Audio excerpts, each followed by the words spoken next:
Welcome to Professor Lok's talk.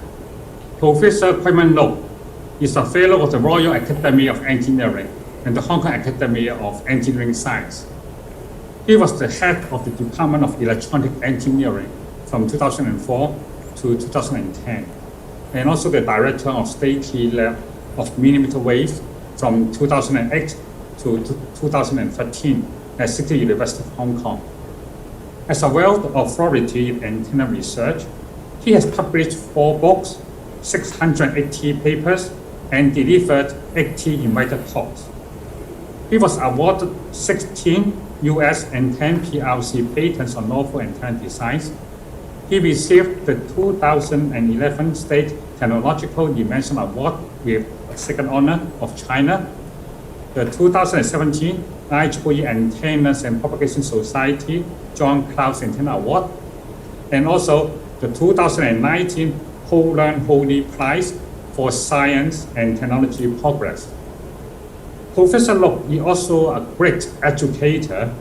He has trained many students who become successful leaders in academia and industry. Without further delay, let's welcome Professor Lok. Thank you, Professor Leung, for the kind introduction. Good afternoon, colleagues, friends, students, ladies and gentlemen. It is my great honor today to deliver a lecture supported by the Hong Kong Institute for Advanced Study. I would like to thank all the support from our colleagues here, particularly Professor Jacob Wang. It's very kind of you. And the talk for today entitled Antenna Scientists, Magicians in the Era of Wireless Connectivity. You can see there are 2 antennas next to the title because I consider these 2 antennas are my most important invention over the years.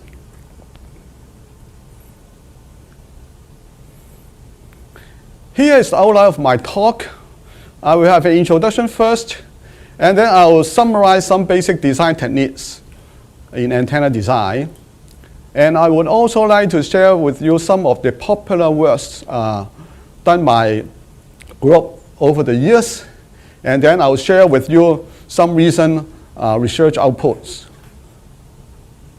And I will also acknowledge those significant contributions by our alumni and some other distinguished professors, but cannot cover all. And finally, I will have an acknowledgement and concluding remarks. Here I showed you what is the popular topics in our CityU area.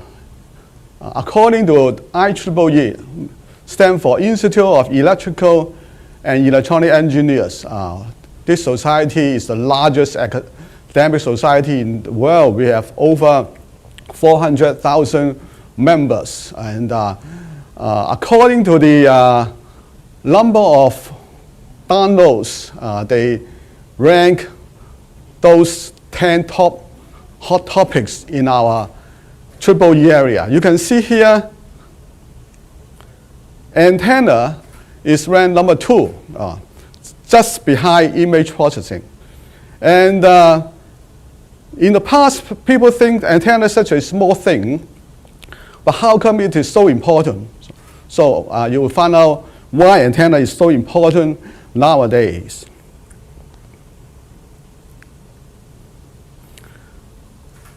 You may ask, where do we need antennas? Actually, there are so many areas requires the support of antenna. The popular one, of course, is nowadays the mobile communications, right? Everybody has a mobile phone. Our 4G, 5G phones, you can find there are many antennas inside the 5G mobile phone. In the future, 6G, we also need more antennas. Wi-Fi, in the past is Wi-Fi. At home, you can use your internet so smoothly due to Wi-Fi availability. And now we have the Wi-Gate operating at 60 gigahertz. It's even faster and also with low latency. In the future, we will have this internet intelligent transportation regarding the collision avoiding systems, autonomous driving, and car-to-car communications. Talking about GPS, actually it is a kind of navigation satellite system. Now we have Beidou system from China, Galileo, and then this GLONASS, and including all of them we call GNSS, which covering all these four navigation satellite systems. So it requires wideband antenna. Satellite internet is popular nowadays because if you check the website, you will find there are many companies developing their satellite network, like the SpaceX, they call the Starlink, and also Amazon, they have the Kuiper. They require sophisticated antenna, high-gain antenna, probably scan antenna array for the reception of the signal from the satellite communications. Talking about IoT nowadays, we may need millimeter wave sensor in the future. And then about the UVA, we call the unmanned vehicle, and drones, which require antenna for the radio altimetry, checking the height, location. We also need satellite microwave remote sensing for the detection of different materials. Medical imaging is also another hot topic that require sophisticated antenna system for stroke detection and other disease detection. Energy harvesting we also need for mobile phone in the future. Hopefully nowadays it's so inconvenient if you charge your mobile phone even using the wireless charging platform. But in the future, we don't want the mobile phone put on the platform to charge it. So we need energy harvesting technique. And optical technology, we also require small, tiny antennas. We call nano antennas. I'm not going to talk this because my colleague, Professor Ding Ping Chai, we have another topic about the nano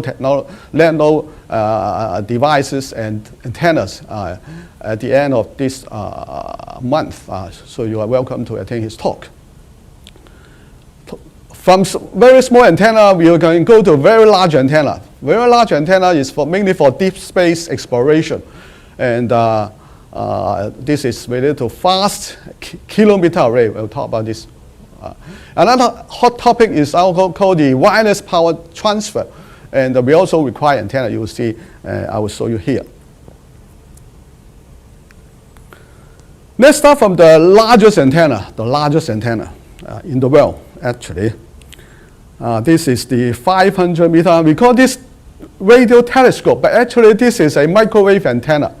This is 500 meter dish antenna, and the challenging issue of this antenna is the feet, right? The feet is located above the dish. But in the past, if you use the fixed structure to hold this center feet structure, it will be very heavy. But Professor Byron Dunn, and he invented a kind of flexible cable to hold this feet horn, so the whole weight can be reduced to just 30 tons. Oh, this is an amazing design. So that's why this antenna is so powerful nowadays. This is another antenna. This is a 66 meter dish antenna for mass detection in China. In China, we are exploring the Mars, and this huge dish antenna can communicate with the spacecraft, and it is operating at S and X band, right, 66 meter. And another huge dish antenna is being constructed, 110 meter in size, in diameter, and it will operate up to 110 gigahertz. So the required finishing of the dish is very small, less than millimeter. But how can we make such high accuracy? This is a challenging design. And this is another huge deployable antenna, which is help the small satellite to communicate. for satellite communication, and this is called the Tenton #1 telescope. So all these are the largest antenna that is available in the world for different applications. I would like to appreciate the thanks from my good friends, Professor Brian Dunn, who is the member of the National Academy of Engineering, for supplying this wonderful, beautiful picture to share with our audience today.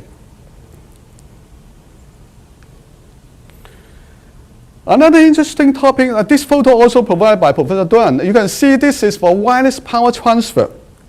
In this picture, you can see this is the collecting light system. It converts the light energy to the microwave energy, and the microwave energy is transmitted to the ground through microwave, high power microwave. You can see here, this is a transmitting antenna, and this is a receiving antenna. And the microwave, the high power microwave, is from this transmitting antenna to this receiving antenna. Look into the detail, you can see there are many small antennas combining together. And all these small antenna elements, we call this microstrip antenna. And in the following, I will describe why microstrip antenna is so important in the past 4 decades. This tells us that even large antenna array, we need microstrip antenna to help us for various applications. If you ask me what's the major milestones in the antenna design over the past 3 decades, I think it's easy to answer this question through this IEEE Antenna and Propagation Society John Clouds Antenna Award. I think in our profession, people consider this is this may be the most important award in the antenna field in the world. Every year, the competitors for this award is very large number, actually, I know, yeah. You can see starting from the first one. Why this award is so important? The first one is Professor Rumsey, who is very famous for his reaction theorem in antenna design. So start from Rumsey, you can see how important is this award. Over the year, you can see, start from the second one, Rodman. Rodman lens is very popular in our array design nowadays, Rodman lens, the second one.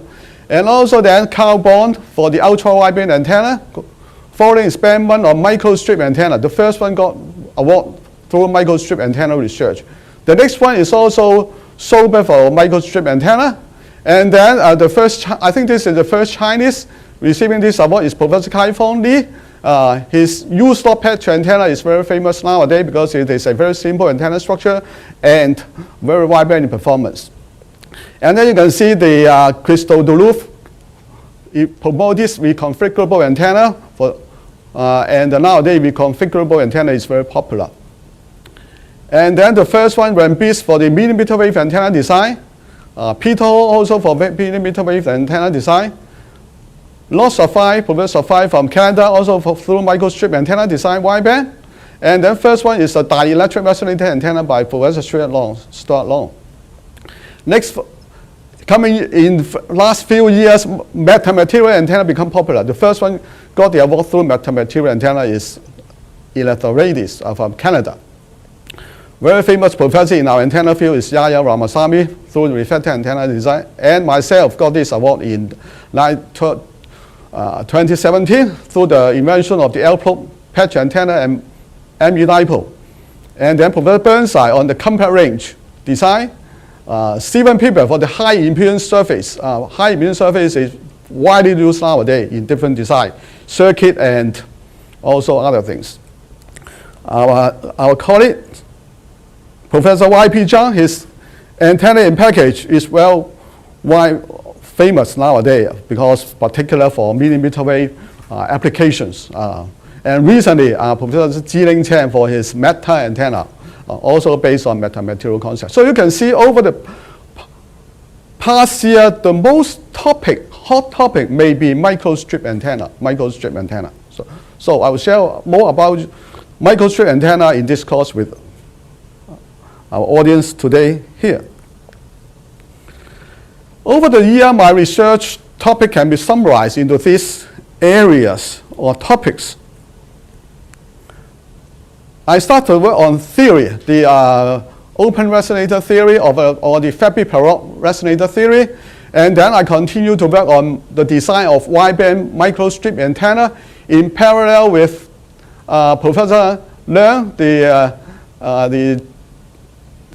the MC of today's talk. He is the very famous professor in DR antenna design. And recently, I diversified my work to ME dipole, open resonator antenna, and dense dielectric patch antenna. You can see I would classify for those substrate integrated ME dipole under microstrip antenna, also the open resonator antenna. So basically, all the antenna are related to microstrip antenna design. Well, I am always proud of my PhD work. And you can see, I work on open resonator theory, and this is my experimental setup. And then I build this spherical cavity to do the measurement to confirm the theory that is correct. And actually, I improved the theory of the spherical Fabry Perot cavity resonator, and then I derived a more accurate formula for based on complex source point theory. And it's interesting to find that some other paper, although my paper is not that widely cited in this area, but I find that some other areas cite my paper. For example, those doing measurement on the gravitational constant G, using open resonator, they cite my paper. And recently, I also found some paper working on the detection of gravitational wave, and also the quantum communication. They also cite my paper. I'm still trying to learn what is happening, but that is quite exciting to find that my previous work was interested by other area. And particularly important, I discover the frequency splitting of this orthogonal eigenmodes. They are orthogonal in direction. In the classical theory, they are overlap, but I discovered this frequency splitting behavior. Maybe that is important in some other applications. Let's go back to microstrip antenna, because I consider this is the most important work I developed over the past 4 years. Actually, microstrip antenna, most popular antenna structure being investigated over the past 4 years. You can see this is a very simple structure, just a PCB board with a ground plane and then a patch on top of it. So the whole thing is very simple. But how we can radiate? It was proposed many years ago, 1950, but you can see the bandwidth is quite narrow, just 2%. And it is got broadside pattern. It can be broadside pattern and conical pattern. But we need to find some way to excite it, otherwise it cannot radiate effectively. You can see it was published in 1953 by Professor Deschamps. Over the years, we developed many techniques to improve the bandwidth. The first one is to add parasitic element. And then we can also add parasitic element on top of the original patch antenna. And here we add a U-shaped slot. All these methods can help to improve the bandwidth. And it is popularly used using nowadays, even in some other design. They combine all these methods in different applications. The previous one has some limitations. So about in the 1998, we proposed this L-shaped patch antenna. You can see the feed is a parasitic structure. It does not touch the patch antenna. It coupled the energy electromagnetically to the patch. Through this way, the antenna can radiate with wider bandwidth. Over 30% bandwidth can be achieved. Very simple modification. The theory behind is we have some capacitance introduced to cancel out the probe inductance. And particularly for this design is the feed location can be selected freely. Different from the conventional one, the feed location is fixed, but this can be selected freely. So that means you can make it for dual polarization applications. We also found that the metal patch can be replaced by the dielectric patch with high dielectric constant. For example, if you have a dielectric constant with more than 40, then it will be a very nice patch antenna. Just remove the metal. This structure is particularly suitable for millimeter wave application because At millimeter wave, the surface roughness will affect the loss significantly of the metal antenna. But with the dielectric material, even the surface roughness is not, it will not affect the performance very much because you don't have the magnetic loss. So it may be suitable for millimeter wave or even terahertz applications. You may consider this as a modification of the DR antenna and the patch antenna. Water has high dielectric constant with 81, about 81. So it can be used as a high dielectric material. So we found that just a layer of water layer can also serve as an antenna. So this is the first paper we demonstrate water layer can serve as a patch antenna because wave can propagate between the water layer and the ground plane. This one is for broadside radiation and this is for conical radiation pattern. And later on, we will also remove the ground plane by another layer of water. So the whole thing is transparent. Actually, the wave is propagated between the two water layer and it resonant itself. So you can see the energy is confined inside the region, confined in the region. It can resonate and radiate outside. It forms a nice antenna structure.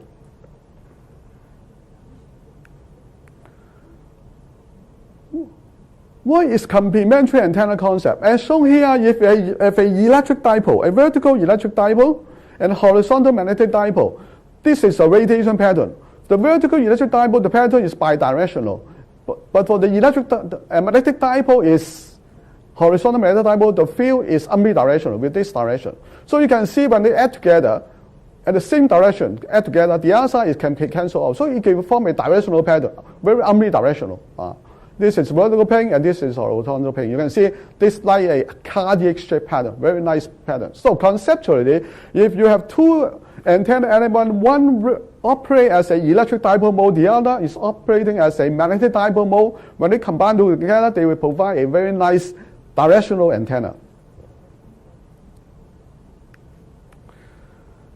This is the structure we proposed about almost 20 years ago. Looks very simple. We flow the metal patch several times and then excite the antenna with a transmission line, and this is another L-shaped probe. So the whole thing can serve as a complementary antenna.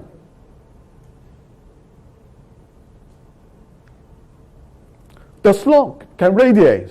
The slot radiates as a magnetic current. And then the metal patch radiates as an electric current. So they combine together, we form a directional pattern.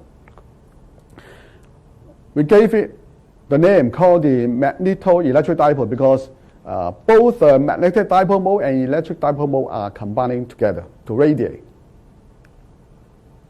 Right. If we check the performance against frequency, you can see the return loss is very good, below the -10 over a wide frequency range. And the gain is very constant, about 8 dB over this frequency range. Go into the detail, you will find that this resonance is still to the electric dipole mode, and this resonance is still to the magnetic dipole mode. So we call this is a generalization of the complementary antenna concept, because the two modes operate as separate resonance frequency. We separate apart. And usually from our design, the electric dipole mode has frequency lower than magnetic dipole mode. So they compensate each other, not only the pattern, but also the gain. So this concept is quite useful to develop many antennas over the years. And this is the first element, linear polarization, and then we make it to dual polarization. For non-specialists, dual polarization means we have two antennas integrating together. One radiates with E field in this direction, the other is with another direction with 90-degree phase difference. So it's two antennas combining together. We can still use the amidipole concept. In order to increase the bandwidth, increase the gain and bandwidth of the antenna, we employ the open resonator theory concept. You can see here we have a silicon mirror, and then we replace the metal layer of the fabric peroxide resonator by a partially reflective surface. So the wave can resonate, bouncing back and forth with some leaking out, so they form a high gain structure as shown here. Without this partially reflective surface, the gain is low. the beam width is wide, but with this deformed resonance structure, they can be very high gain. But usually we select the height is just around half wavelength, 1 wavelength, or 1.5 wavelength. So the whole structure is not very thick in structure, but we can produce high gain without the need of complex fit network.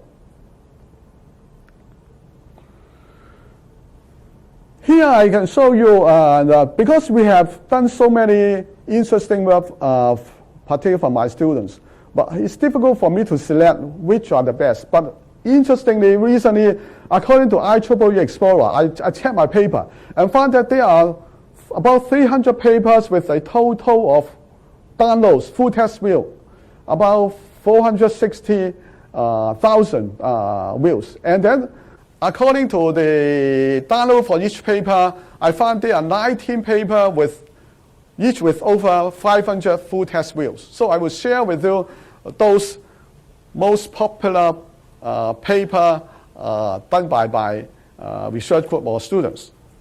But I will not show you all the 19 papers here, just select some of them. This is a random line. I will put 19. Nowadays people like to talk about ranking. University ranking, personal ranking, so just for fun, right? And this one, RAN 19. This is the microstrip or substrate integrated version of the MU dipole. We replace the vertical wall by sorting vias. Using PCB, then it's not that difficult. And this structure was proposed by my former student, Dr. Ming Jia Li. He is now in the US, working as a senior antenna engineer, designing antenna for the car collision avoidance system. And this is become one of the most popular antenna nowadays for different applications. I'll show you more later, right? And then go to RAN number 12. This is another small antenna with U-shaped slot. Here we demonstrate the U-shaped slot with truncated corner. It can produce a very small size CP or circularly polarized radiation. And we, particularly with U-slot, we can match both the impedance bandwidth and acceleration bandwidth together, so easily to achieve very reasonable wide bandwidth for CP radiation, very compact size. And interestingly, this design was done by a final year project student only. This is RAN number 10, over 6,000 views, and this is another version of the MU dipole. You can see this is a low profile version. Low profile version, we throw the vertical wall. By folding the vertical wall, the size can be reduced. And also we can excite the gap across the gap. No need to use the L-shaped probe. So the antenna is DC grounded. And particularly suitable for the base station antenna application. And this was done by my former student, Ge. He is now with Shenzhen University as an associate professor. He is very successful now. He has his own company also. And then RAN number 19, number 9, sorry, also over 6,000 views for this paper. You can see this is so-called the N5 MU dipole, because the radiation is from the open end of a substrate integrated waveguide opening. He adds vertical vias to simulate the electric dipole. So the opening is the magnetic radiation, and this vertical via form the electric dipole radiation. Combined together, they form a very nice pattern. Particularly, this is a compact size, so you can form multiple beam to different direction, right? Over a wide range of angles.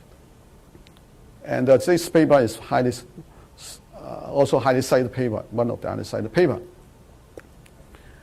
And this is another RAN 8 paper. This is a RAN 8 paper, and this is a review paper published in the most important journal of IEEE, the proceeding of IEEE summarizing our achievements. This is another paper, RAN 7 by Yu Jian Li again. And this is a H by H CP array. And in this design, he found that aperture coupling is good to excite the MU dipole with CP radiation. And then he found that by connecting the diagonal corner together, they can produce CP very conveniently. It also demonstrates that due to the low surface wave excitation of the MU dipole, when they put together, all the elements put in together, they did not affect each other. So once you decide a single element, you put them together, the whole performance is quite well. Just needs small fine tuning for this CP MU dipole. Round number 6, and this is by another student of mine, and B.Q. Wu. He has his very successful basics and company nowadays in China, and he is the first one to help me to transform the linearly polarized MU dipole to dual polarized MU dipole. Round number 5, 7,709 views by my colleague here, Professor Han Wang, and actually he is doing very well nowadays. And this is the most important paper, I think, for him up to now, because he is the first one to enhance the dual polarized antenna by using slot and vertical wall to reduce the mutual coupling. For antenna array design, the mutual coupling effect is very important. The radiation from one element may be affected by the other element. So it investigates different techniques to improve the isolation. And this paper is widely cited by industry nowadays. Number 4, and this is another, maybe the best modification of the L-probe patch antenna.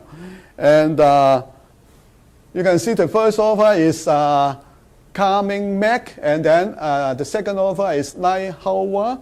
Both of them are doing quite well. Carming is now in New Zealand designing her antenna for wireless power transfer, and Hawala is working for the government measurement lab, very successful. He modified this L probe because L probe has some problem with the cross polarization radiation, but he modified the L probe with a dual L probe.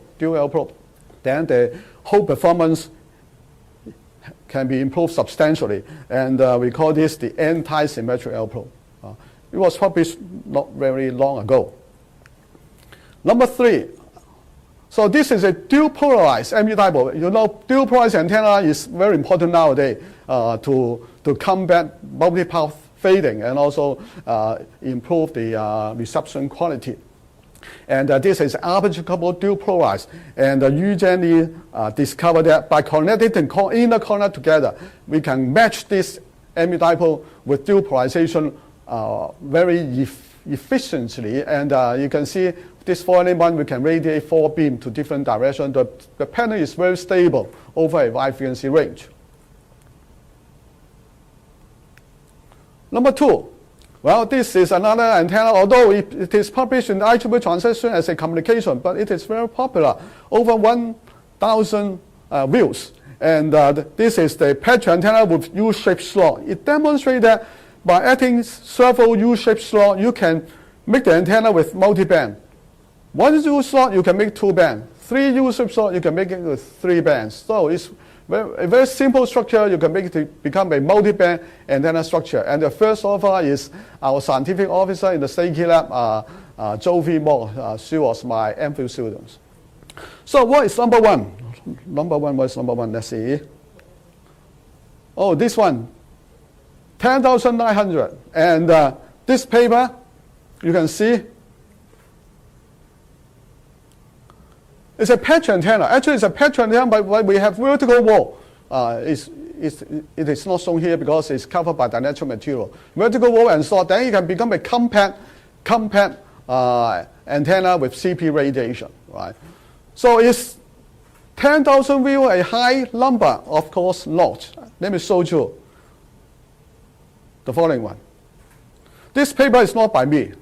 This one has over 10,000, 100,000 views. I think this may be the most popular paper in the antenna area.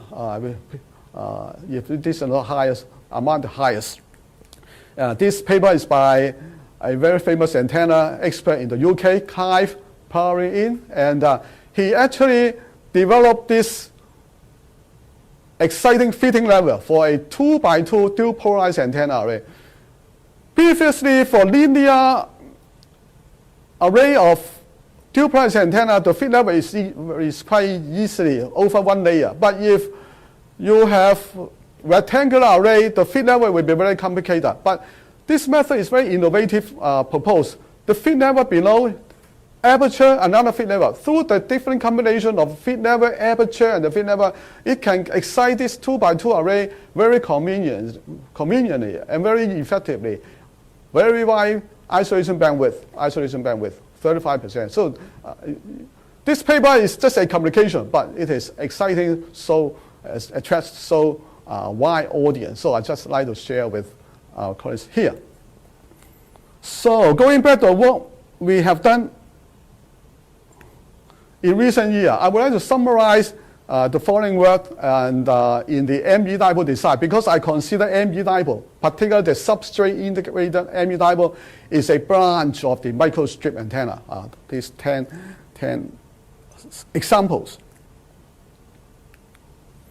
The first one is the terahertz magneto-electric dipole array. Terahertz means 1,000 gigahertz. This is the first 1,000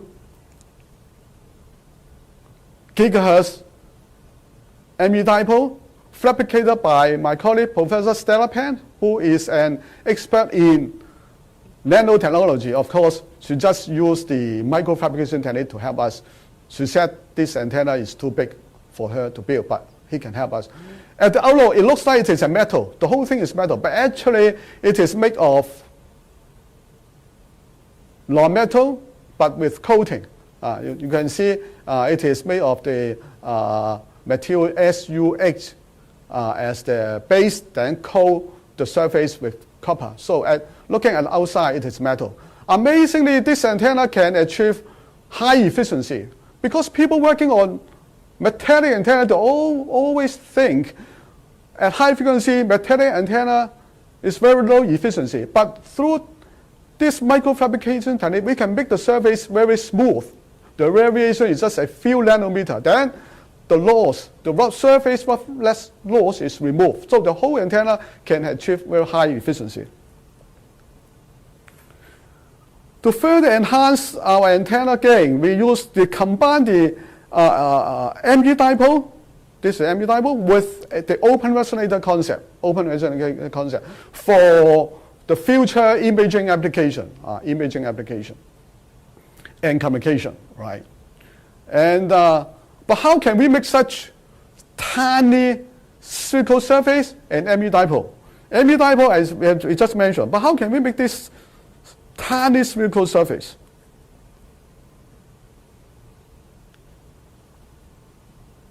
You can see, start from the silicon SUV, and then called SUV. We can use a kind of circular, a glass ball to place it step by step, and then coating. Professor Pan has helped us to make this very nice spherical surface to build the antenna.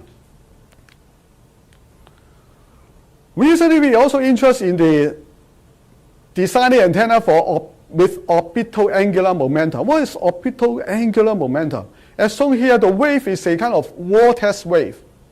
When the wave propagates, it's like a vortex, right? So if you can excite multiple vortex waves which are orthogonal, then you can have very wideband antenna design. And this, for example, Samsung consider in its 6G white paper, the word OAMO may be the future, one of the future applications. But for the generation of this vortex wave, a lot of proposals. Usually the beam, the energy is not like this, right? It has some divergence angle. At microwave frequency, usually the divergence angle is quite large. Then the communication distance cannot be too far away. So improve this kind of communication distance, we need to reduce the divergence angle. How can we reduce this divergence angle? We found that if you put this OAMO array with inside open resonator, we can help to reduce the divergence angle from, in our example here, from 16 degrees to 90 degrees. Of course, in the future, we will continue our effort. Hopefully, we can reduce the divergence angle as small as possible, then it can improve the communication distance in the future. We also try to design compact ME dipole for millimeter wave application because for scan beam performance, the element spacing should be reduced in order to scan the antenna over a wide frequency range, But if we want to reduce the element size, the element itself has to be reduced. So you can see here, we try to add some open end slot in the patch. Then you can see without the slot, and this is with the slot, you can see the current will force to one major direction. If you just increase the width to increase the bandwidth, then the antenna is not perform well. So you can see by change some slots in the patch, effectively we force the current to flow around. So the current is mainly in one direction.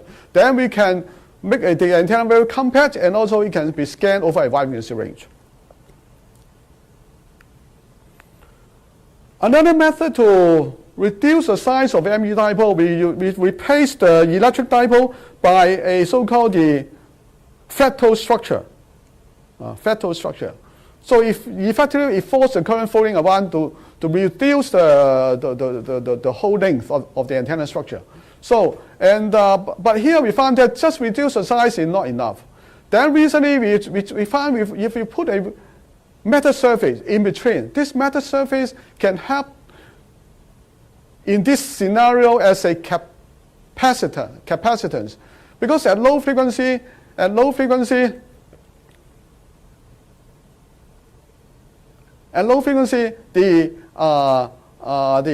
antenna function quite inductively.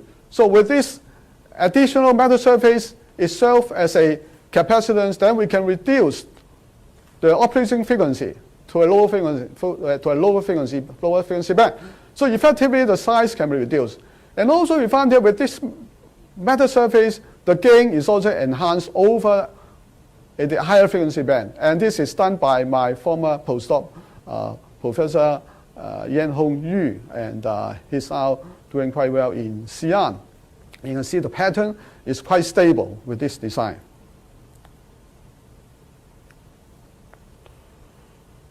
For dual polarization radiation, if you use the design by Ming-Jia Li, then the L probes, if you don't want the L probe to overlap, you have to multi-layer. But recently, we try to keep the single-layer design, and this is the way we replace the gamma feed with this T-shaped probe feed. One direction, and then this is another direction. So the whole feed structure will be on a single layer, and we combine the energy in the feed network. So this structure can reduce the requirement of multi-layer, and and also we can demonstrate we can maintain very wide bandwidth, 50%, with good isolation with this modification.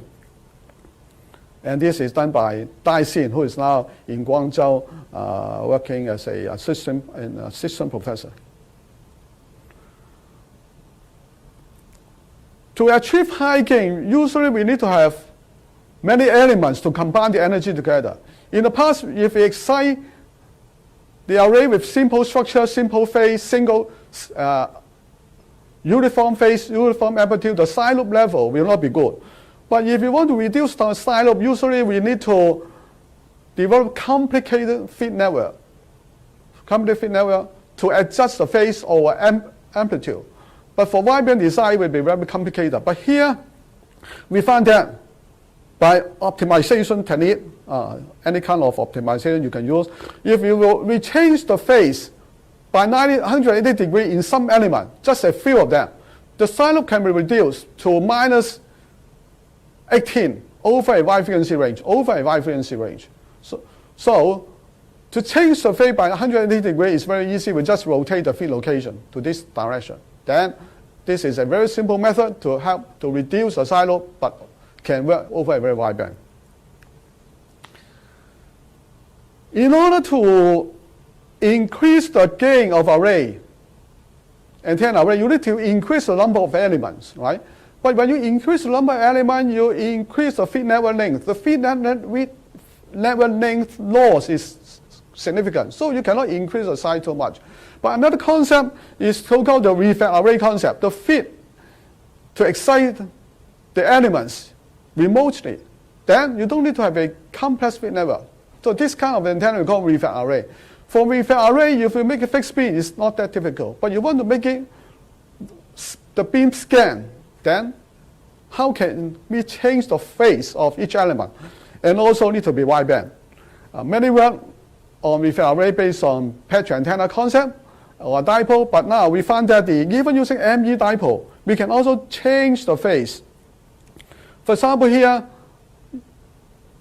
if we connect this diagonal, this becomes a CP element, so the reflection phase will be changed. But when you rotate it, the phase will change.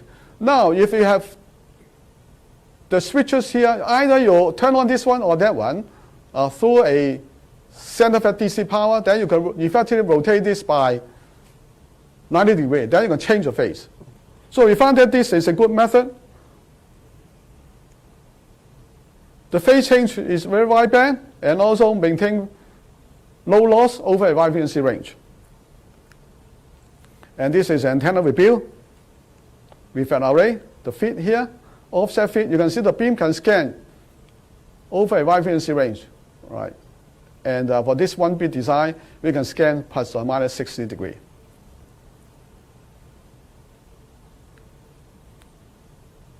This is another transmit array concept, but transmit array usually the feed is located very far away from the, if F over D ratio is 1:1, so the distance of the feed to the lens is equal to the dimension of the array. Now here we use a folding concept. The feed here radiate to the lens, let the lens reflect back, and then this is the polarizer, and then reflect back. So effectively, you make the path reduce to 1/3. So this is H over D silto on 2H over a wide frequency range. The MU dipole can also help to do this kind of transmit array. Another interesting application is the antenna for medical imaging. For example, people nowadays using the antenna array to detection of bleeding in the head due to stroke and other problem. Very efficient, very fast. So wideband antenna elements are required. And recently we also try to use the ME dipole for this kind of application. And this is for wideband application, this is a differential feed ME dipole. But here the antenna need to be placed to the human body, so the matching has to be improved. So we found some way you can see with this ME dipole, because the ME dipole is quite directional, very directional. You can see at different frequency, from low frequency to high frequency, the energy can mainly go inside the human head, very few radiation outside in different directions. So the ME dipole is found to be quite useful. You can see the directional pattern over a wide frequency range, particularly for the medical imaging applications. You can see we do the measurement, we build the array element surrounding a model of the phantom of the human head. Then we can see, we can reconstruct the location very accurately. We compare our method with other method. We can detect the size close to, is quite good compared with many other techniques. This is 5 mm detection. And the algorithm we use to the reconstruction of the image is called the delay, multiple, and sum algorithm. We are at the beginning of this field, and I know there are many other groups doing quite well, particularly Professor Abbas from Queensland, very strong in this. In the future, I will go to learn more from him. And here I show some work from my colleague, Dr. Steve Wong. You can see he used this functional material to build the terahertz. This is maybe the first experiment to prove the reconfigurable terahertz metal surface. Here, it used the laser light to turn on and off individual element to make it scan beam. So this is amazing work based on functional material called the GETE.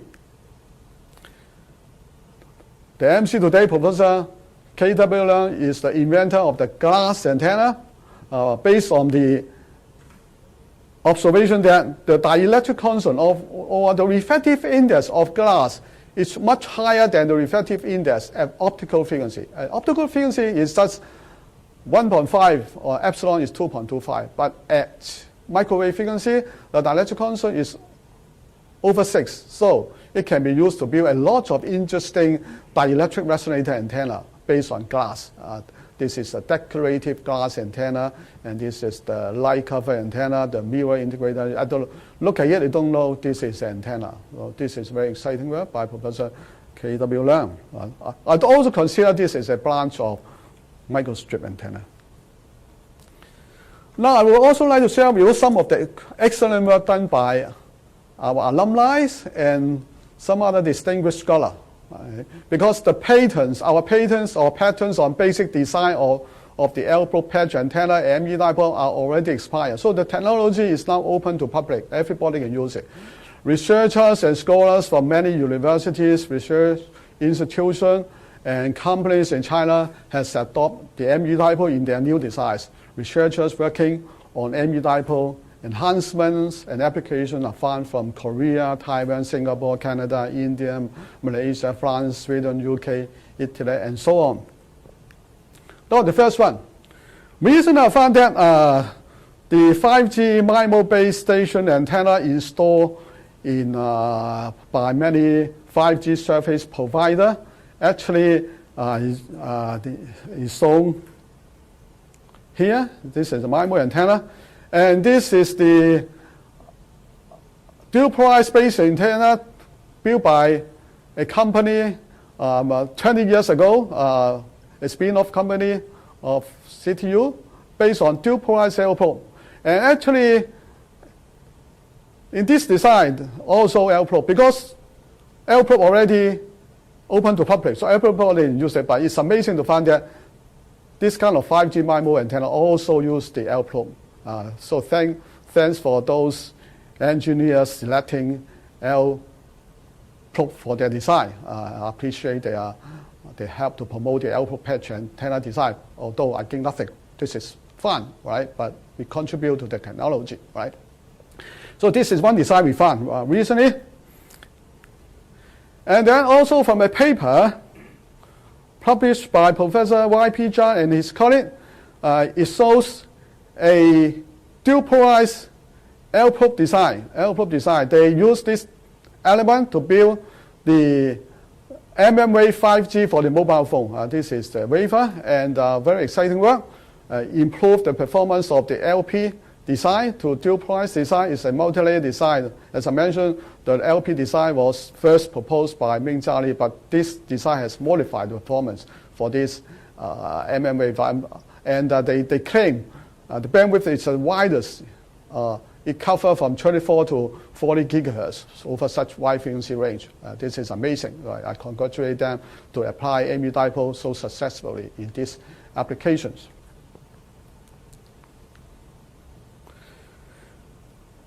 Talking about the L-probe patch antenna, in the past we tried many methods to improve the performance, including to reduce the cross polarization radiation. We try to reduce the size, improve the bandwidth.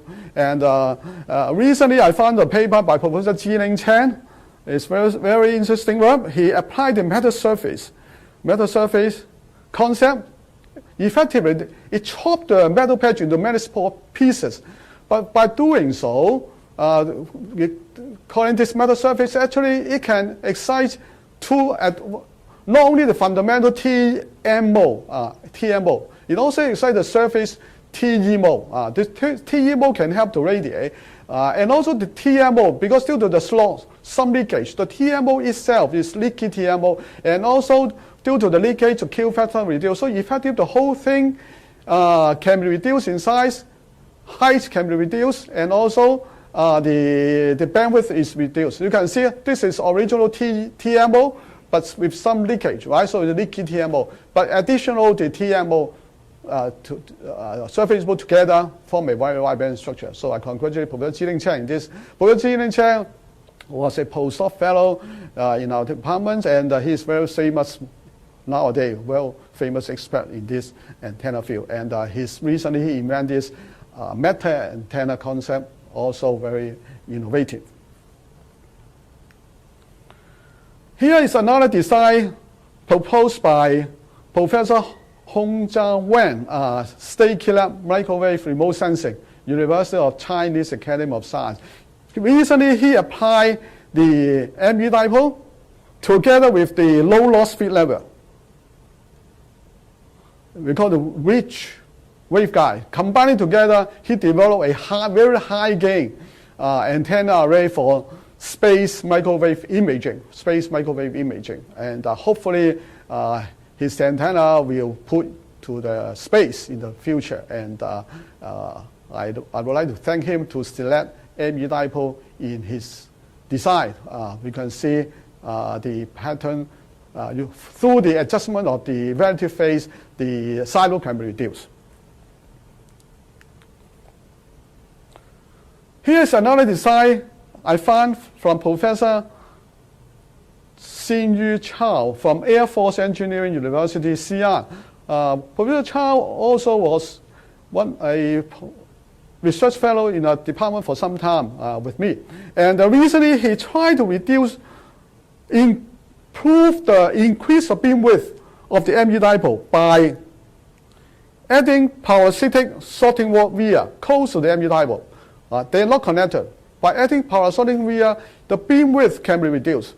By reducing the beam, increasing the beam width in both planes, then he can build very compact wide scan beam. This one in the H plane, the scanning angle can be very wide, plus and minus 90 degrees. And also for this E plane can also plus and 70 degrees. So the whole thing can scan over a wide frequency range. He should think this is a good antenna for X-band application, including X-band radar.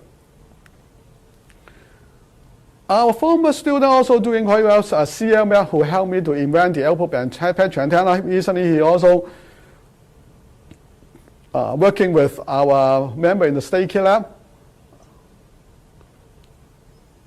Han, Wang, KK So, and Lai and Matt already left us, but he developed this antenna array for the electronic toll collection system. It is supported by ICT project. You can see this antenna is installed in many places nowadays in the world, and it will continue to be more. But this is one application of the MU dipole for the toll system developed by our former students. So here is a summary of my research activity over the years. I start from open resonator theory, and then I learned microstrip antenna analysis from Professor Kai-Fong Lee, and continue to work on use-of patch antenna, improving the bandwidth of the microstrip antenna. In parallel with the, fortunately I have Professor Katerman as my PhD student, to start to work on dielectric resonator, and from use-of antenna, which is linearly polarized. So I begin to dual polarize for modern wireless application, the output patch. I invented the output patch antenna, and in parallel, I also invented dense dielectric patch antenna. From dense dielectric patch antenna, water patch antenna can be is a kind of dense dielectric patch antenna, and it has a future to become transparent antenna. For MU dipole, I'm also working for medical imaging, and then for millimeter wave and terahertz application. And recently I combined these two together to develop this open resonator antenna. So you can see my research are all related to meet the need of the modern wireless applications. And here are the books that I have published over the years. Particularly I want to mention about 10 years ago, I added a special issue for the proceeding of IEEE. to summarizing and promoting antenna research worldwide. And recently, so kind to have the support from Chinese Academy of Engineering, the flagship journal Engineering, approved my suggestion to arrange another special issue on antenna research. It will appear next month, so you can, I have invited a number of distinguished antenna experts to contribute the paper here. So you're welcome to look at this special issue to appear next month by Engineering. Over the years, my exciting moment including the awards receiving moment, and this is the picture. I get the Joint Clouds Antenna Award from the President Kiss and former President Wing Chiu, Professor Wing Chiu, both are my good friends. And then so nice to get the Royal Academy of Engineering Fellow in London, from the President in that time. And also recently the Holland Honey Prize for Science and Technology Progress, and received this picture from in Beijing. Let me take this opportunity to promote a conference called the TenCon 2022 to be held in Hong Kong later in November this year, because I hope by that time our antenna expert can join this TenCon. We missed so long, and hopefully we can come together to discuss our research on antenna research through this opportunity. So please remember this conference and submit your paper. You're welcome. So this is the last real graph I would like to share with you, and through the acknowledgement and this is an acknowledgement concluding remark. Over the years, I have great support from my research students and my colleagues at CityU. So just show picture of my former colleagues, current colleagues, and my former students here. You can see Professor K.F. Tong from UCL London. Ricky Chair is in the U.S. as an antenna engineer, and also Pei also working in the U.S. as an antenna expert. Professor Chi Chen, my colleague, Professor Kish, he's a fan of ME Dipole. Thank you for him. Professor Kai Fong He, who teach me the microstrip antenna, and his wife. So nice of them. I and my wife receiving this Clouds Antenna Award.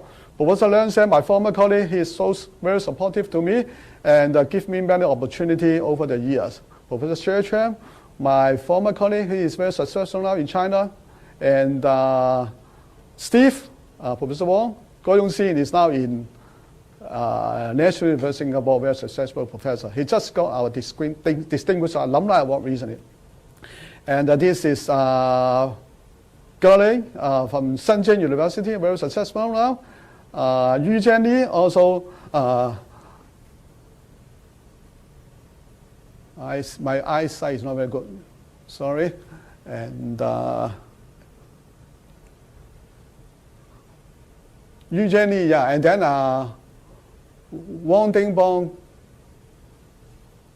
And so I will not mention all of them, but you know most of them are very successful in their career now, and they have contributed a lot to antenna research and over the years. My colleagues at CityU, of course, I would like to mention my boss, of course, Professor Stella Pan. He is very supportive to me. My colleague, Edwin Poon Nelson. And this is the banner. It's so nice to arrange a party for me, and with our very good colleagues here, all right?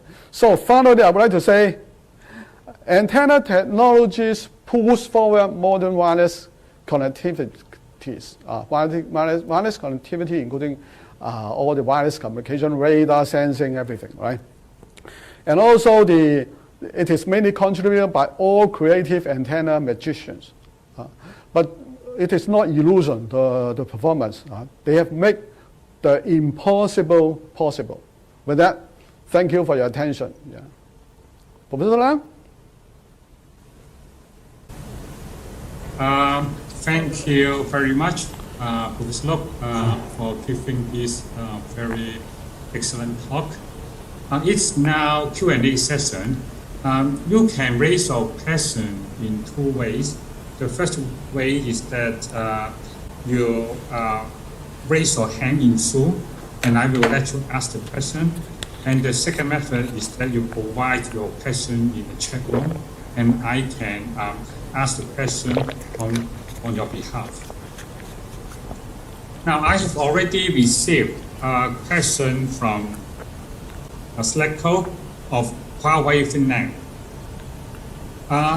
The question is that can Professor Look point out how to reduce the height of ME dipole to be significantly less than quarter wavelength, and how to achieve wideband and very efficient low-profile ME dipole? Professor Look, please. Okay, thank you for the nice question. Also, this is a challenging question. Over the years, we have been trying to reduce the height of the ME dipole. A straightforward method, of course, is to by floating the vertical wall. And at low frequency, it's easy to float the vertical wall. And but for painted version, we need to have multi-layer to paint the floated vertical wall. And some paper already have published by other scholars. They can reduce the height to about 0.15 lambda at the microwave frequencies. Other techniques can also be achieved, like the one I showed before with the metal surface in between the patch and the ground plane. Then we can also reduce the height. Of course, more innovative approach is waiting for, and also it's still also a challenging issue, because we want to, as far as I know, for commercial application, we want to make it very simple in structure. So, and I think the metal surface concept may help to further reduce the height by a more innovative approach. I hope this can answer this question well. Yeah. Thank you, Professor Look. I see a second question. This is a question about the chip antenna. Professor Look, can we make a chip antenna by using your ME dipole method? Chip antenna, right? Yes, chip antenna. Chip antenna, that means it's integrated in the IC. I think we need to solve problem of the loss, because in IC, if it is silicon, the loss is a major problem. So you need to find some way to reduce the loss. And I believe some innovative method has also been proposed. For example, you can remove some of the silicon, and this is one way. And by other approach, maybe you can consider to use other materials, some new material, functional material instead of metal. I'm not sure at this moment, but what I can think is I believe it can be used for chip antenna, particularly at very high frequency. For low frequency, we can't do that, right? Because the size cannot be too small at low frequency. Right? Yeah, thank you. Now we have the EE Department Head, Professor Stella Pan, to ask a question. Professor Pan, please. Thanks, Stella. Thank you, Professor Leung. And I just want to say that Professor Look, you really gave an excellent talk, and I really enjoy it. Even though I'm not the antenna expert, but I learned a lot from your talk. I always like to find out that what is next? What is the next major exciting new designs that you will come up with, that you are working on? Actually, I'm waiting to collaborate with you, and using the nanotechnology, microfabrication technique to develop more compact, high-gain antenna which can scan over a wide frequency range. But we need to search for some new material, functional material. This is one direction. And another direction I want to explore is the transparent antenna. I still believe transparent antenna is the future, because so many antenna is no good for the environment. So if we can make it transparent, it will be very, it will be very useful. and for different application, right? We can discuss more in the future. Yeah, look forward to it. It's a great honor to work with you, Professor Luke. Yeah. Thank you, Stella. Thank you, Professor Lapan, for your question. Here is a question from the chat room. It is from Prof. What are the immediate research direction in antenna design in the next future? I think most of people like to develop this steerable antenna, particularly for the 6G application, right? The operating frequency will be at least millimeter wave frequency, and like the satellite internet proposed by Amazon, they actually developed this multi-band scan beam antenna with low cost, right? So everybody want to develop low cost, high gain array with scanning capability. This is one of the interesting and challenging work for us to consider. But I think I'm also going to see whether we can make some contribution in this area. Thank you. Thank you, Professor Luke. Now, here is a question from Professor Zhang Daoji from Taiwan. Hello, Professor Zhang. Nice to see you here. Yeah, many antenna products industries use your invention in their products. So I think it's a comment more than a question. Thank you, Professor Zhang, and helping me to promote this antenna technology. Very grateful, actually. Thank you. Oh, I received feedback from Prof, who has just asked a question. Professor Luke, he would like to thank you for your very informative talk. Thank you. Yeah, appreciate. Okay, now here comes another question. I'm a second-year undergraduate student and would like to know what kind of topics are suitable for me to research or go deeper. You are only a second-year student, right? Yeah, undergraduate student. So I think the first thing is you learn EM wave first to do your study well first, and because if you have good background in the electromagnetic theory, then it's easy for you to learn exciting design of antenna. Of course, after you can master the EM theory well, and then you may consider doing antenna research with any college within our department. Professor Leung, you can learn also from Professor Leung or Professor Wang, Professor Chi Chen, and also Alex Wong. Yeah, they have many exciting new antenna research projects to share with you. I will not say which one is suitable for you. Right? You select yourself. Yeah, thank you, Professor Luke. The next question is from Sun Xue. What is the material for head phantom you used in the head imaging system? The material is so nice that I have a good friend in Japan, Professor Koichi Ito. Actually, he made the phantom for us. But this is a commercial secret. I didn't know what kind of material inside, but he can show. He demonstrated the dielectric constant value that we want to achieve. So if you want to buy phantom material, you can contact Professor Koichi Ito. You can Google search his name. Right? He's very famous in our past president of our APS. You can contact him. He has a company. He can produce the phantom for you. Mm-hmm. Okay. The next question is from Professor Chen Zileng of Singapore.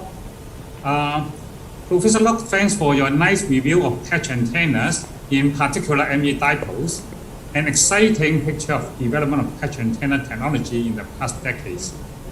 Could you please share with us your experience how to create academic and engineering impact by antenna R&D? Well, first I would like to thank Professor Zileng Chen for this question. And actually, Zileng is actually my very one of my best friends, I would say. Yeah, I actually learned from him. He always like to invent new antenna, and actually I need to follow him, follow his footsteps in many design actually, right?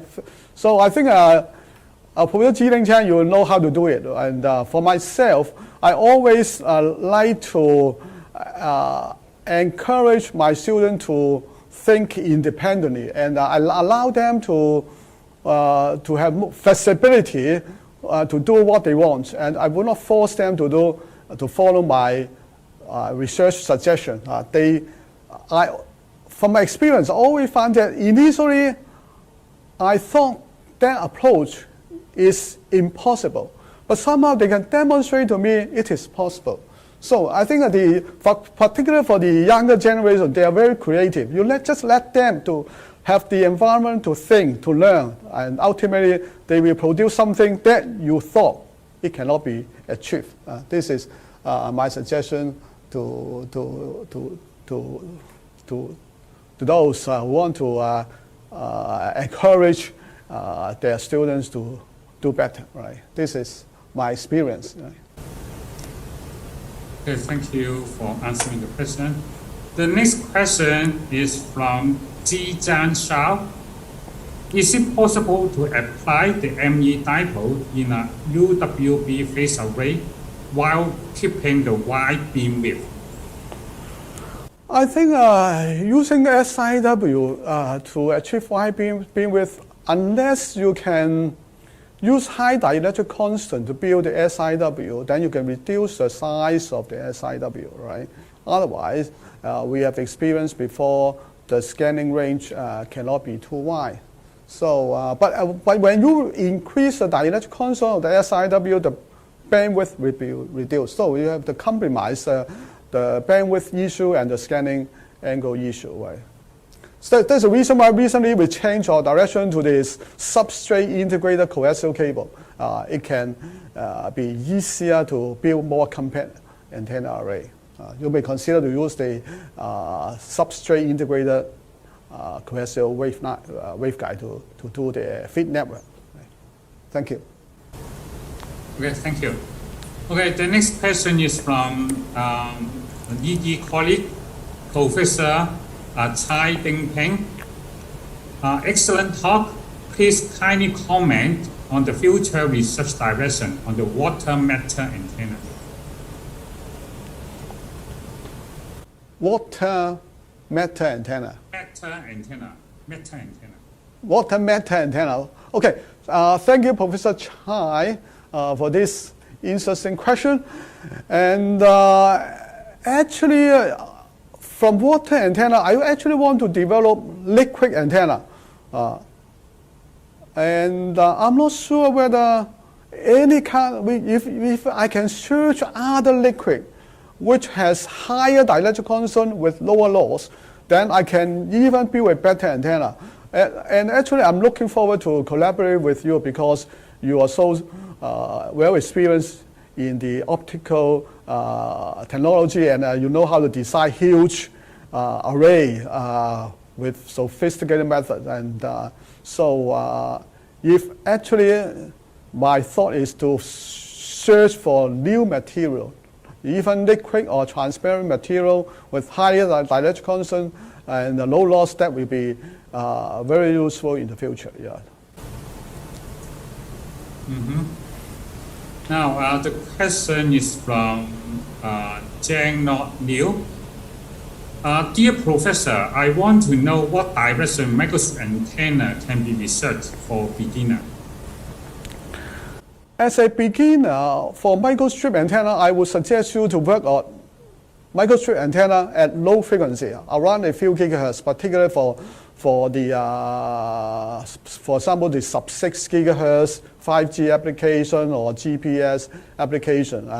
And you can develop a CP antenna or dual polarized antenna to have a taste of it, because at such low frequency, you can build the antenna yourself. You can build the antenna yourself, then you can do the measurement, you can do the simulation, then it will help you to master the basic knowledge in antenna design. And then in the future, then you can consider using the metamaterial concept to improve the performance. So the first step is to learn antenna at the lower microwave frequency range. Right. This is my suggestion. Okay, the next question is, can you talk a bit more on the area of wireless power transmission? And actually, I have a good discussion with Professor Duan.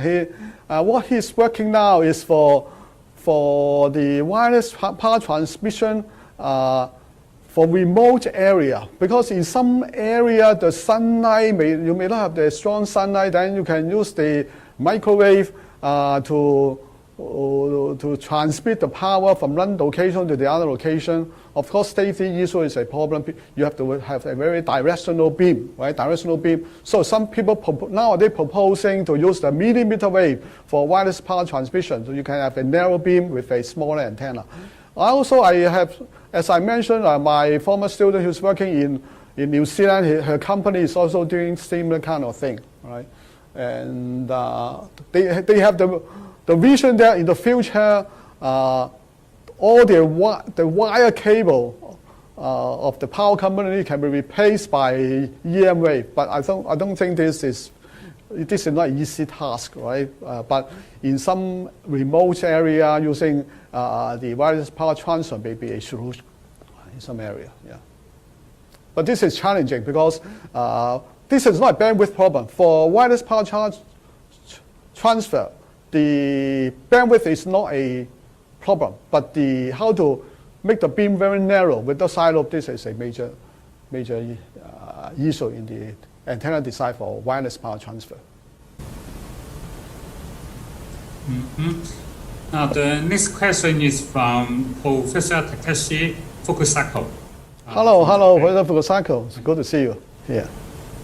Okay, very excellent and informative talk. Now, the question is from educational view. What do you think is the best way to appeal to students to get them interested in antenna field?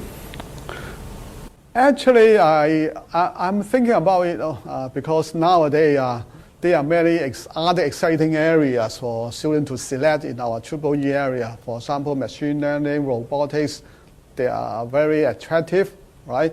But I think, like the talk today, I want to let the younger generation that EM, electromagnetic, the applied electromagnetics is very important in different areas, particularly in the antenna research. So actually we are trying to encourage the student to do some project related, and also and make them feel it's exciting in doing antenna and RF research. This is one direction we want to do it. And another issue is, of course, mathematics. Our EM knowledge demand more complicated mathematics, but actually we can let them know after you master the basic knowledge of EM field, you will have no problem to design a good antenna. But anyway, we are still thinking how to encourage more students or attract more students into our area. Our IEEE APS Society is also thinking a lot of innovative idea to attract students working in EM area worldwide, actually, in different countries, right? Thank you, Professor Fukusako. You are a long way from here in Japan. Thank you. Okay, thank you both, Takeshi and also Professor Lo. The next question is from Wei Ming Zhang. I have a question for Professor Lo. I'm curious that is it feasible to design dual CPME dipole based on your dual LPME dipole? Have you ever tried this? And what techniques can be used? So dual CPME dipole, and yes, I'm not. I think I found some paper published in the literature. They are trying to use the. Of course, you need to have a good feed network. Hybrid you can excite just a hybrid or a combination of hybrid, quadrature hybrid, then you can excite a CP, an MG dipole with dual CP. But I cannot tell too much detail at this moment. You can contact me by email if you want to discuss with me further. Yeah. Thank you. Yeah. Professor Luk's email can be found from his personal homepage. You can go to CityU department, and then you can find his profile that includes his email address. Okay, this question is from Professor Peng Yao Mei from Guangzhou. Professor Luk, you are always so creative and productive. Would you please share some tips for us? I think this question should be common to many people. Thank you, Professor Pan.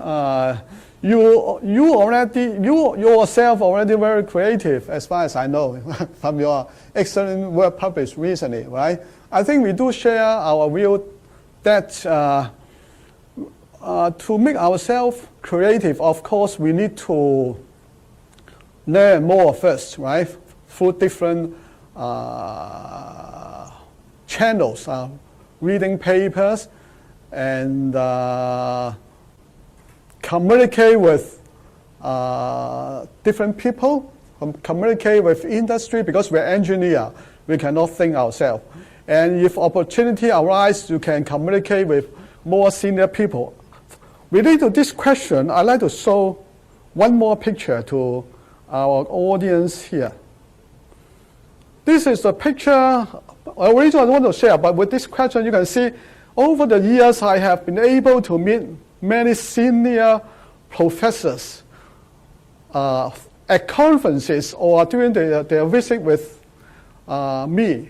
I find that although the meeting time with them is very small moment of time, but I always can get some important knowledge of information from them, which will be useful for my whole life. You can see there, this picture, although some of them have left us, and they are all the top experts in the antenna field in the past. You can see the names here.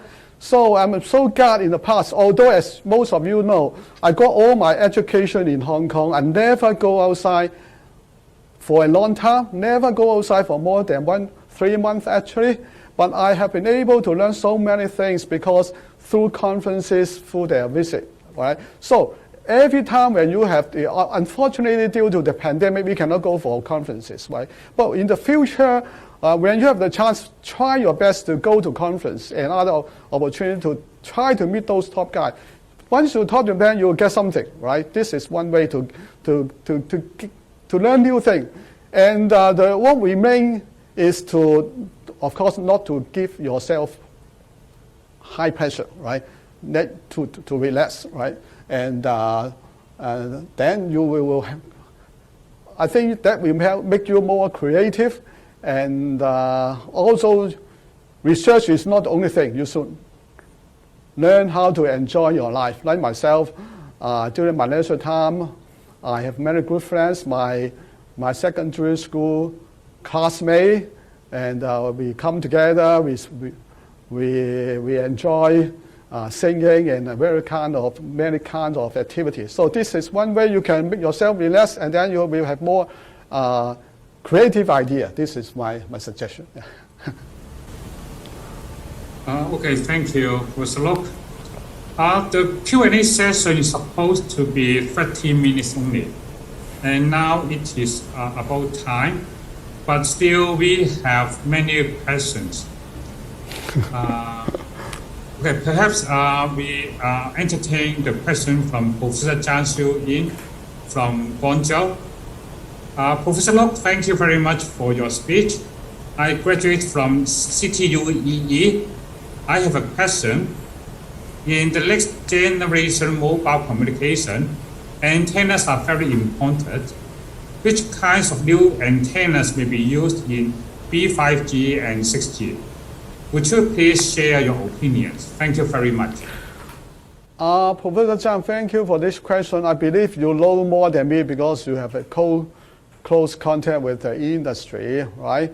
And actually, I'd like to learn from you, but I guess more antenna will be integrated together, and so the isolation between the antenna need to be solved, as you are an expert in this area. So I'm actually looking forward to learn from you, right? And but of course, 6G is not only the antenna on the ground. We need to have antenna communicate with the satellite. Then this is another challenging area. You need to develop antenna to communicate with the low orbit satellite, right? This is all challenging. Thank you, Professor Leung. Okay, thank you. This is a question from Professor K. Wu from Canada. A great talk. Thank you very much, KM, for your pioneering work on ME dipoles and many other techniques. I really enjoyed your presentation very much. I take this opportunity to have your comments on the trends of small antennas. Thank you, Professor Wu. As we know, Professor Wu is very famous in the microwave field. Yeah, this is a challenging question. And as you know, I did not work on small antenna too much. And but I know there are many scholars in the audience. I guess including Professor K.L. Wong and Professor Siukowski, they are very good in this area. Myself, my experience in small antenna is trying to improve the fit structure and how to use high dielectric material to reduce the size. And so actually, it's difficult for me to answer this question, but actually, I'd like to learn more from the top experts in the audience here. Right. Thank you, Professor Wu. You are so nice. Thank you. Now, because of time, I will try to ask the questions that I have already received. But I'm sorry that we may not be entertaining new questions. Now, this is a question from Taya Ali Khan. Thanks for the nice talk. How you see or you recommend some applications of open resonator antenna in millimeter wave? Thank you for this question, Professor Khan. And I think the first step, we need to make the beams reconfigurable the first. Because the open resonator antenna is fixed beam, the current design. And actually, we're trying to use metal surface to make it reconfigurable. Once we can make it reconfigurable, I believe it can be applied for many applications, including maybe the satellite internet application, right? Thank you, Professor Leung. Mm-hmm. Yeah. This is a question from Professor Setran from Guangzhou. Thanks a lot for excellent talk. Would you please advise what will be the theoretical and structural breakthroughs for antennas in the future? Sorry, can you repeat the question? I can't hear well, Professor Leung. Yeah, he wants to know what breakthrough can be made through the theory and structure for antennas, for future antennas. This is a good question. I think you know more than me, Professor Chan. And of course, I think in the past, usually we start from theory and then we have the design. But the reason I found that there are many designs start from experimental funding, and then they find an explanation for the funding, and then through the explanation, they develop new things. So it's difficult to think which start first. Sometimes we start from try and error, and then like the ME dipole, actually it's a try and error, but then we find the theory. And but in some other design, it's different. So it's difficult to say which direction can help us to develop the antenna. But anyway, this is very challenging to work on antenna. Mm-hmm. Okay, this is the second last question. from Zhang Jun Ai. I have a question about sub-6 microscope antenna design. Does Professor have some tips or guide for a beginner of antenna design? Well, this question I better not to answer at this moment. But he can contact me. We can discuss more. Yeah, for this question. Yeah. This is the last question. Hi, Professor Low. Thank you for your impressive talk. Regarding the dual polarized antenna, you mentioned the advantages of overcoming multipath fading and increasing reception efficiency. Compared to the circular polarization, what would you think about the comparison between these two? I think to answer this question, actually, dual polarization is two antennas combining together.